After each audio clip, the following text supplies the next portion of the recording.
all of the SPECT cases I have. I thought we would do some PET cases as well. So I'm going to start with, this is a normal study. So at present, the reorientation is manual, but we have started a contract with one of those universities that Michael showed in our clinical collaborations that's doing a machine learning auto reorientation algorithm. We already have the preliminary results, and those preliminary results are looking really good. We expect to have their first version of this within the next several weeks, sometime in August, and we anticipate actually releasing that sometime in this fall. So that it will be a completely automated process from start to finish. It is currently for SPECT, and then it will be for PET as well. So this is a PET study. This was a normal perfusion study, and you can see it's normal here. If we went to the slices, you can see it's scored as zeros, so the artificial intelligence system believes this is a normal study. If you look at polar maps based on the old normal file, again, a normal study as well. We can look at function, normal function, 68 to 63%.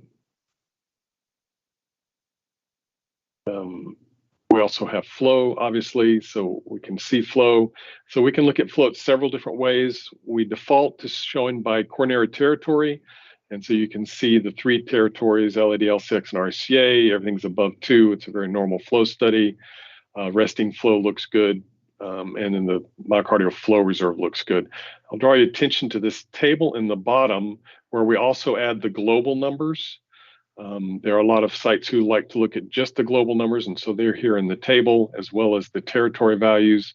If you want to see them on a segment by segment basis, we can look at them by 17 segment. We can also look at them by pixel so that you can get a polar map of the flow just like you can from the perfusion. And so, question: your flow rate numbers, how Yes. are they calculated, and what are they based on? Yep. So we're using the single tissue compartment model that was popularized by Dr. Rob DeKemp from Ottawa. We're using an 8mm sphere for the arterial input function or the atrial input function. It's auto placed at the point that has kind of the maximal counts as the blood is entering. We kind of recognized early on that it was important to get the atrial input function at a good place where you're getting the best sampling, and we felt like auto placing that was the best way to do that. We also are doing some quality control on these curves to give you a good idea of, is this a good flow study? It's fairly easy to acquire a flow study. It's really difficult to acquire a good flow study. Starting the scanner at the right point, making sure that everything has been done properly. And so that's what we were trying to do by the QC. So looking at, was there possibly scanner saturation, or did we miss the blood peak?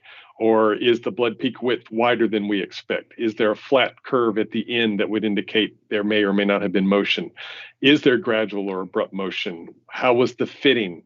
So, from all of these curves, we actually are fitting points. And did that fit happen well, so that we know that the numbers that we're getting we can trust?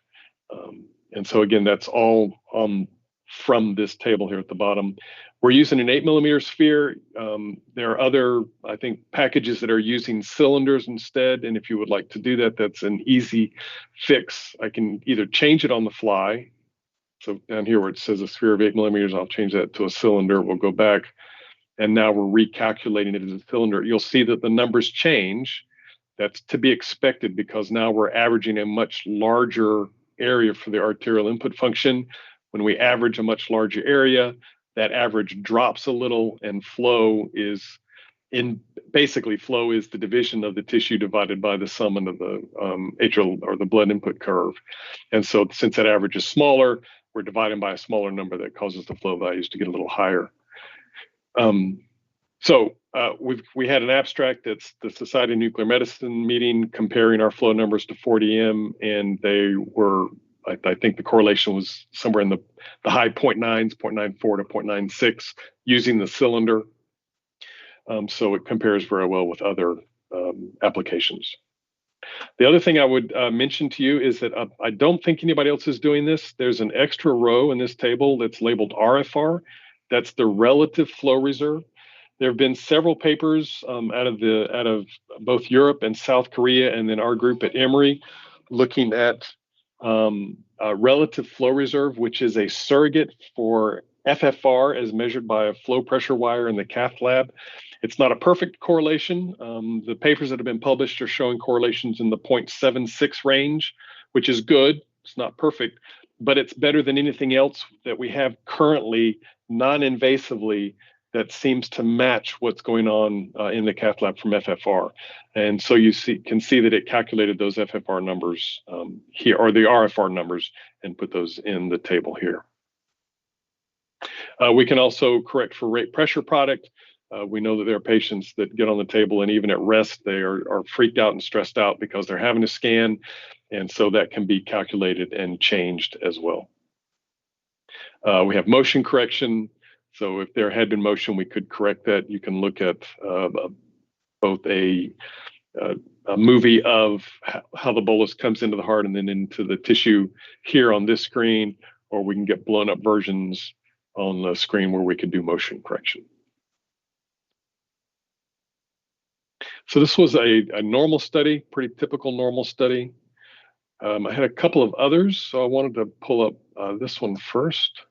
This one I'd already processed and saved just to save us a little time. And this is one of the ways that the physicians would do that. If the technologist had pre-processed it and it was already saved, then when the physician pulls it up, it would come directly up to the slices page.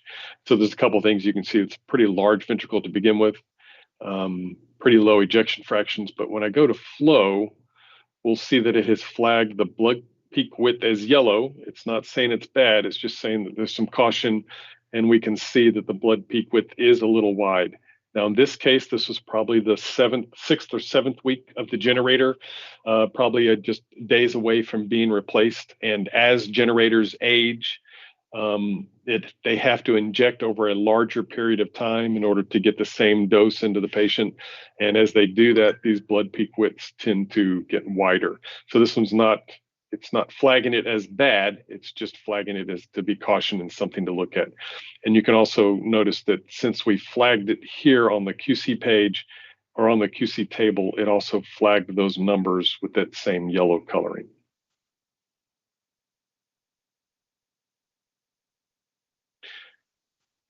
Here's a patient with double vessel disease.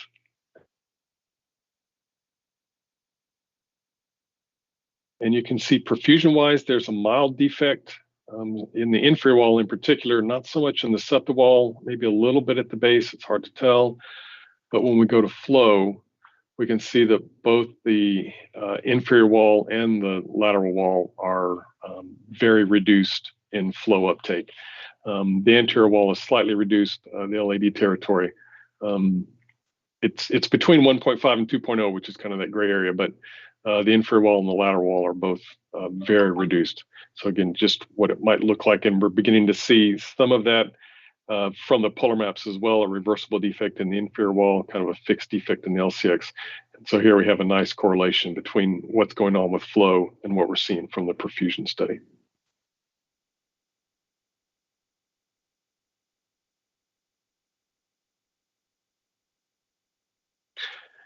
And then this is the typical triple vessel kind of disease patient, really large, prominent RV, but normal perfusion because there's a balanced reduction of flow throughout the ventricle. The perfusion looks normal, but when we go to flow, we can see the flow is grossly abnormal in all three territories.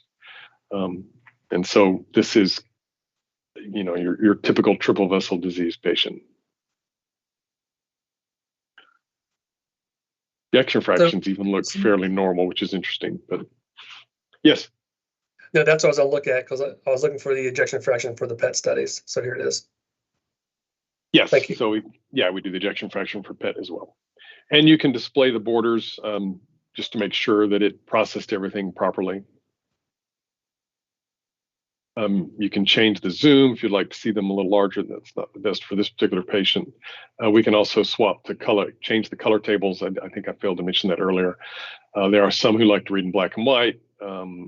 this is kind of that GE color table, but we have, I think, over 150 different color tables, and you can set up a series of defaults so that every time you press this button, it will cycle through those, or you can change them on the fly.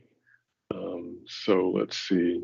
So question, is the default set by provider or set for the software? By provider, you're talking about by a physician who's using it? Yes. So Yeah. So right now, currently it's set by wherever it's running. So I guess would be set by the software in that instance.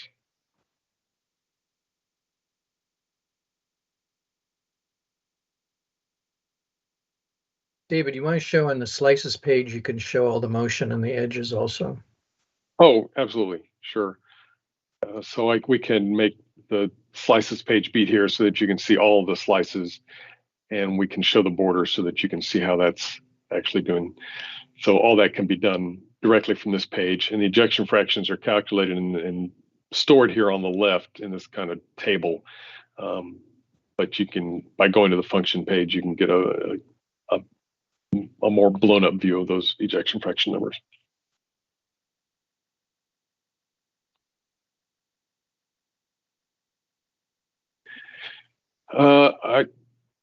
So another study that is done, I don't know how frequently in your institution, but I know at Emory, they are often doing viability studies with FDG. And so we have a viability tool. So this is a resting perfusion rubidium scan and then an FDG scan. And you can see the two. And then from there, we can actually calculate a match mismatch. So the resting perfusion scan is submitted to a normal file. And then then if there's a defect, that would be highlighted. And then if there's FDG, there's FDG uptake within that defect that falls above the threshold. By default, that's 15% of the maximum in the FDG study. Then it would color that white. And so now we're looking at a mismatch between perfusion and FDG, and that's highlighted in white. And we can show that on the polar maps, this extent mass page as well. So it's going to show you the mismatch. And in this case, the vast majority of this is a mismatch. 96% of the entire defect is a mismatch, and about 4% is a match. And the match would be just these fringe pixels that you see here. So it's just a nice way to actually do an actual quantitative measure of viability studies when looking at FDG. And it doesn't have to be rubidium. It could have been a spec study that's brought in for the perfusion. Again, typically at Emory, since they're doing the FDG on the PET scanner, they go ahead and do the rubidium on the PET scanner, but it can be done however you want to do that.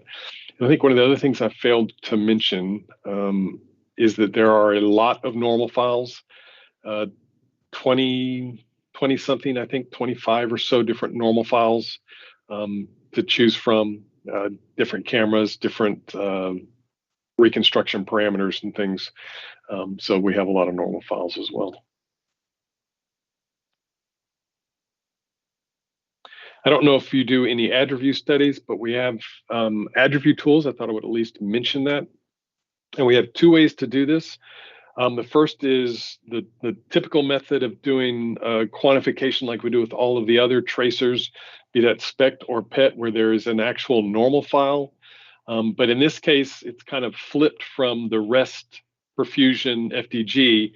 So in this case, we quantify the ad review study, and then the resting study is used much like the FDG to see if there's uptake in the resting perfusion that correlates to a defect in the ad review. For this particular patient, it's fairly normal. There's a small defect here in the anterior wall, and there wasn't enough uptake and rest in that area to pass the threshold, and that's why it still stays black.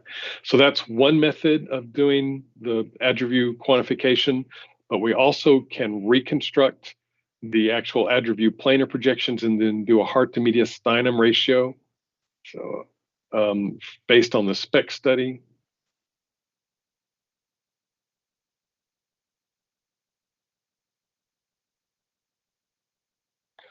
And so based on the SPEC study, we get the heart to mediastinum ratio of 4.23 for this particular patient, which is very high and very normal.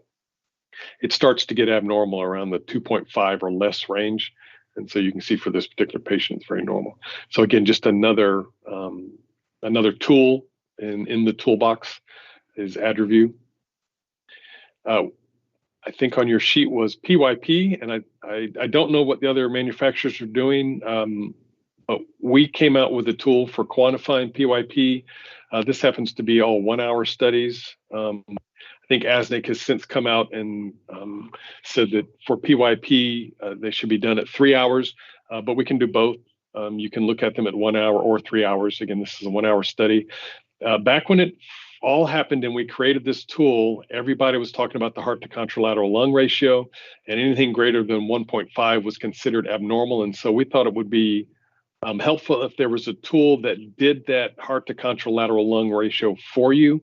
So you have a line that the ROI for the heart ROI gets mirrored across, and then it automatically calculates the heart to contralateral lung ratio, and you can see it's 1.96. They've since revised some of the guidelines, and they're now putting more emphasis on visual, which is what you see here on the right. So here's the SPECT CT, and you can see that almost all of that activity that we're seeing in the heart is in fact in the heart muscle and not in the blood pool. You can also see that it's much greater than the uptake in ribs. So that's one of the visual cues that ASNIC recommends. So for PYP, this is the PYP analysis. Of course, since we have the CT, we can change that. We're looking at the soft tissue window, but we can look at a lung window, or we can look at a bone window, or back to the soft tissue window. And so that's the analysis of PYP.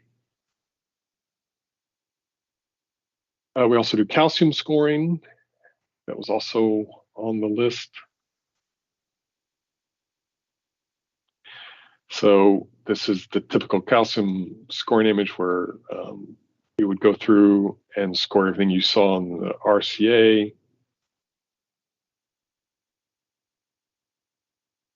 I will mention that the group at Emory that helped us implement this is working on a machine learning algorithm for auto scoring the calcium score.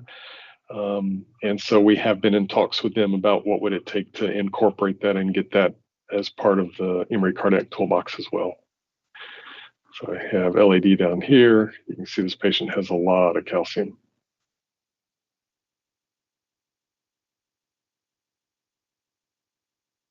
And then it's also in the LCX. See that? So then it scores it. You get the total Agatston score, the density score, and the volume. It also puts it up here in the window so that you can see that as well.